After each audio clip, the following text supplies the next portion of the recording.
Premier Salon and Premier Spa have plenty of stock-related features. In part 1 of our video series, I showcased an introduction to these features. Today, in part 2, I'll be showing you how to set up stock areas, perform a stock take, place a stock order, and plenty more. So let's get stocked up on the details. Stock areas. Stock areas is typically used if the business sells different products from different areas within the same building. For example, if the business has a beauty reception in one part of the building and a hair section in another part, then there will be different items of stock sold at each reception. This helps keep different stock levels for each area too, if needed. To set up different stock areas, make sure you are logged into Premier Manager and click the Stock menu, then click Stock Areas. You can then enter a description of the first new stock area. As we'll be setting up an area for beauty products, we will call it Beauty Retail Recept. It's then simply a case of clicking the green tick to save this. The new description will then appear in the box below and will be linked to a computer in that area via the reception module. Stock take. In reception, you can make sure stock is up to date by clicking the Stock Usage button. You can then subtract any used stock throughout the day in this manner. This is important for a stock take. A stock take will keep your stock levels up to date in your system.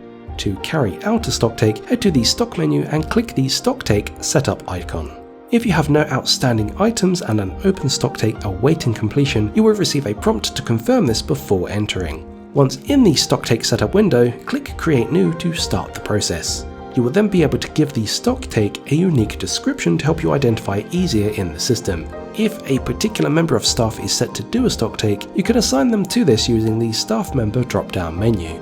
You can then write in any notes which are useful should there be any discrepancies, such as needing to throw out any unusable stock. Click the green tick. Next, click the Stock Groupings Allocation tab. Here you'll be able to use the filters to perform the stock count on. Starting with the Stock Area box, you can select a single area or all areas. Click the single right arrow to then allocate this. In the Manufacturer box, you can then select all of them or a specific one using the same method as before. You can then do the same under the category of items, although all may be the best practice for this, as the overriding filter will be the brand or manufacturer. You can also choose whether to do a stock take of stock using the professional, retail, or both areas of your business. When you are happy, click the green tick. You will then be taken to the third tab, Stock Details. Below, you will see which items met the criteria of the filters in the previous tab. You can then, if you so wish, click Print Form to create a digital stock count form, which can then be printed. This is useful if the user wishes to count the stock in the building and mark them next to the printed items on the paper. You can then leave this screen. Once the stock take has been completed, return to the Stock menu and click the Stock Take Setup section. You will then be able to highlight your outstanding stock and head to the fourth tab, also titled Stock Take. Here you can input the values of each item. Click the Open Stock Take button to get started to record the products at the current moment in time, as opposed to earlier in the morning, for example. Under the Counted Stock column, enter the number counted for each item of stock. You can then click the green tick. If there are any discrepancies between the counted stock and expected stock in the system, you will then receive a prompt to double check the items. Click OK and you'll be taken to a window that outlines which items there were discrepancies with. Input the correct amount of stock in the actual stock column and then click the green tick. If there are any items that are still outside the permitted difference, which will be whatever has been set up in your system, then you will receive a further prompt to confirm this. You can then either review the details or accept the differences. After one final prompt, you can confirm the stock take, which will then complete the stock take for your system. Stock take adjustments. To confirm any difference in stock from a previous stock take, you will need to perform a stock take adjustment report. Under the Stock Take Setup screen, highlight a completed stock take and then press the Print button on the right. This will produce a stock take adjustment report. This will confirm any difference in the stock from the previous stock take, such as 13 of one particular item in the previous stock take, then 10 on this new stock take. This will then break down the costings of this for you. Stock orders. You will have a good idea of what items you may need to reorder. Should you need to place a new order for stock, head to the Stock menu and click Stock Orders. In the next screen that appears, you'll be able to view a history of previous ordered stock. The asterisk next to each order will confirm that the stock order has been completed. When placing a new order, users will have two options: Create New or Create by Addition. Create New will compare current stock levels for the selected supplier with what the system believes you will need to reorder. We generally recommend this method over the other, although it is dependent on the users having created reorder levels and maximum in-stock levels. The order reference will then automatically generate if you have that option set up. You will also be able to see the date the order is placed as well as the due date for the stock's delivery as set up by the lead time under the supplier section.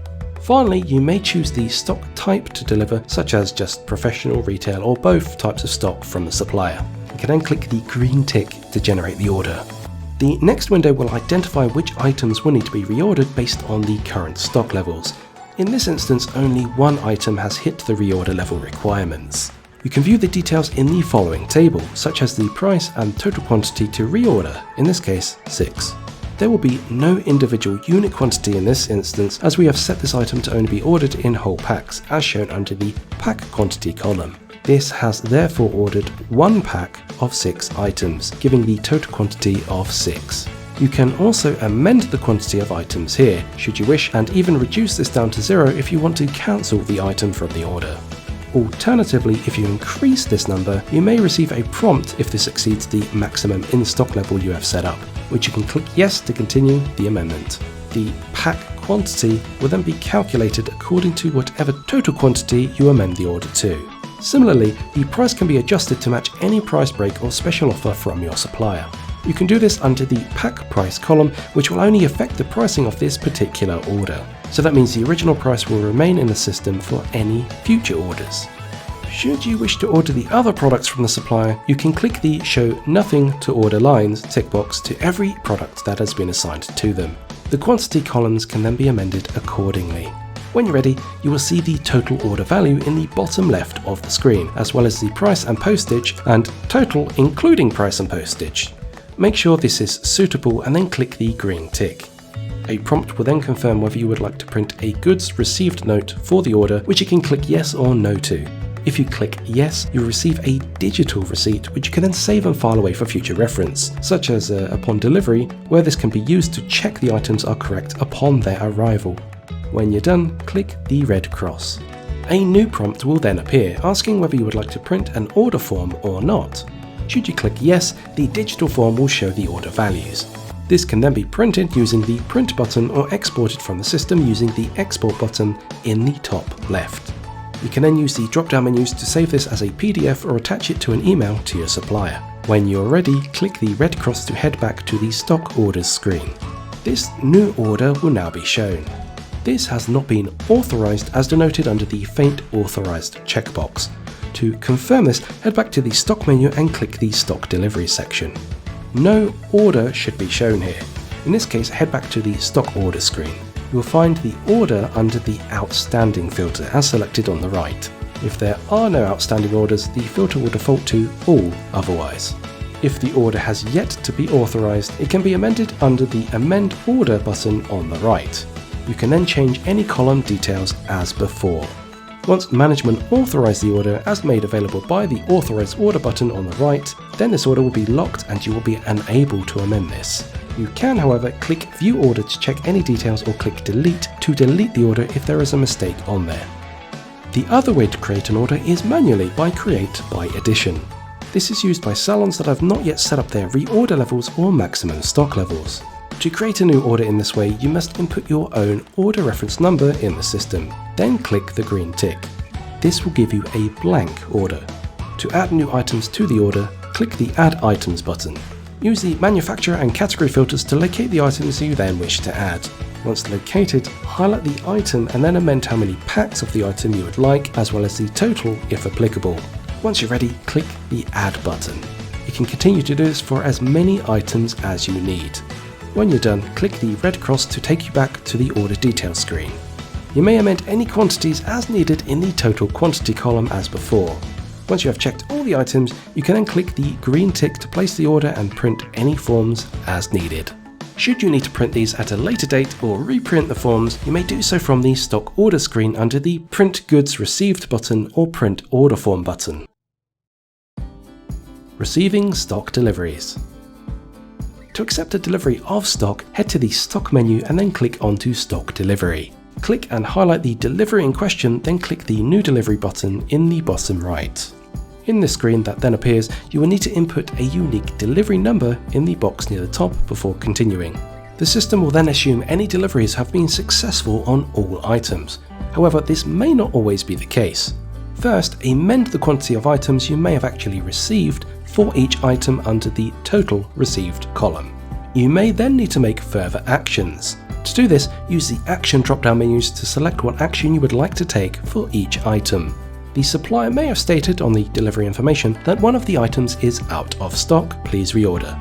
In this scenario, you can click the reorder option. If the supplier has confirmed that the item is out of stock, stock to follow, then you can click back order. Alternatively, if the item is to be confirmed to be discontinued, you can then select cancelled as no further stock is expected. You can then click the green tick. If you have the rule set up automatically to print the stock delivery report, then you will receive a digital copy at this point. This can be useful if someone is receiving the goods who is not in management position, who then needs to put the items on the system. This can then be printed and stapled to the delivery docket, where management can check that the delivery quantities match up with what has been ordered at a later stage. On the stock delivery screen, any delivery will remain outstanding until all the products have been delivered. To update this, click the New Delivery button to see the remaining items. Input the delivery number as before and click the green tick to mark this as received. You will then receive a prompt to confirm that the order has been completed. Once you exit the screen, you will be given a choice whether to print any barcodes should you so wish. This is particularly useful if the item of stock doesn't have its own barcode on the packaging. Click the print button following the prompt and you will receive a template of the label layout. You can then enter the label number you would like the barcode to start from and click the green tick. This will then generate a sheet of barcode labels which you can then print. You will then be able to view any completed deliveries in the stock delivery screen using the completed filter on the right. Sometimes you may wish to take a stock delivery that hasn't been ordered through the system. To do this, from the stock menu, click Stock Delivery. Under the Stock Orders box, click the No Order option and then the New Delivery button. This will enable you to accept delivery of any product without generating an order in the system first. Input a unique delivery number and you will then be able to click Add Items. You can then use the filters at the top to find an item, such as via manufacturer or category. Once you have found the item, you can highlight this and amend the amount of these in the quantity box. Click the green tick and you will receive a prompt to confirm your selection. Another way to do this is by taking the received items and then scanning their barcode number. You can then input the number in the barcode box on the right. If it is a valid barcode number set up in your system, you will then be prompted to input the quantity received. Once done, you can then confirm that you have received these. Once you have added all your items, double check their quantities and then click the green tick. You will then receive your stock delivery report to print should you wish. Stock reports. On occasion, you may need to view a stock report. To do this, head to the main menu in Premier Manager and click Reports. Scroll down the list of reports on the left until you find the Stock heading. You will then find a selection of reports to run on different areas for your stock. For example, stock sold by staff member will provide a report on what stock was sold by which staff member. You will receive further filters on the right to break this down further, starting with the dates you wish to run a report for, the staff in question, and various stock filters. Each report has a report description that outlines what the report is used for. In non-stock sales, for food and drink, for example, you will be able to see that the report shows a summary of any non-stock items that are set up as food and drink between a set period of dates. It's worth noting that the reports will default the stock type to professional, so this will need to be changed if you would like to run a report on all items of stock available. The stock listing report is particularly important as it provides a full list of all products. This shows their stock levels, whether there are any on order, reordered, cost, and retail price. You can choose to either produce a summary of the stock items or produce a detailed report, which is useful if you want a full breakdown. You can use the search field to locate any item in question. These reports can then be exported or printed if necessary. You should now be all brushed up on stock features in Premier Spa and Premier Salon. For even more stock features such as stock recommendations, why not reconfigure your software to Salon by Premier Software. For more details, visit www.premiersoftware.uk/salon-reconfiguration. Alternatively, you can call our team on 01543 466 580 or email at sales@premiersoftware.co.uk. In the meantime, why not subscribe to our YouTube channel at Premier Software for weekly videos. We also have several social media channels for you to follow for regular content. Before you leave, check out our other videos and we'll see you next time. Thanks for watching and take care.